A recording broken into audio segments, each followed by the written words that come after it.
I have to go through this in detail because it is astonishingly stupid, astonishingly terrible. So there is a piece that is out at a publication called The Forward. The Forward is a radical left publication. Every so often, they ask me to write something for them. Sometimes I do, sometimes I do not. The publisher is pretty good about letting opposing views appear there, but there's no question that it is a far left, it's a far left publication. Well, they have a piece out today from a woman named Tamara Colton. She's a female rabbi and psychologist in Birmingham, Michigan.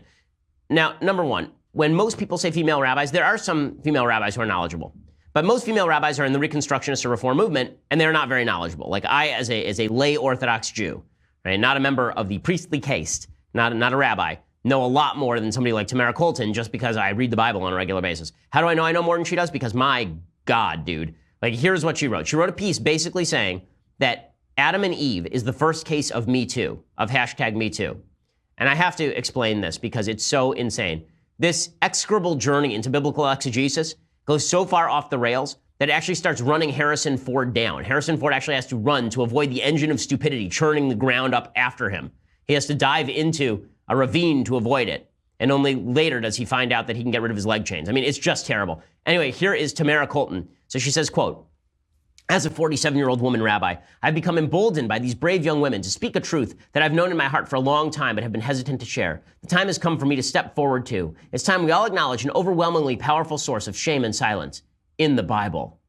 Okay, now, you'd expect her to go from here to like the stuff in Leviticus about virginity until marriage, or like the stuff in Leviticus about homosexuality, or the stuff in Leviticus about forbidden sexual relationships, or the stuff in Jewish tradition about modesty, right? Yeah, that's where you would expect her to go.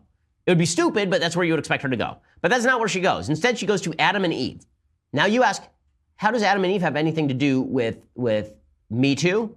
Oh, well, let Rabbi Colton tell you, quote, "The story that begins the Bible, the first one that we learn in Sunday school, the founding story of man and woman, upheld for thousands of years by Judeo-Christian religion, is actually the story of the first sexual assault of a woman. The woman's name is Eve, and the perpetrator is God."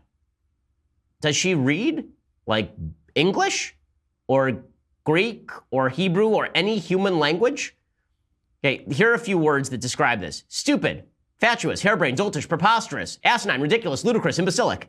There's just a few words that come to mind.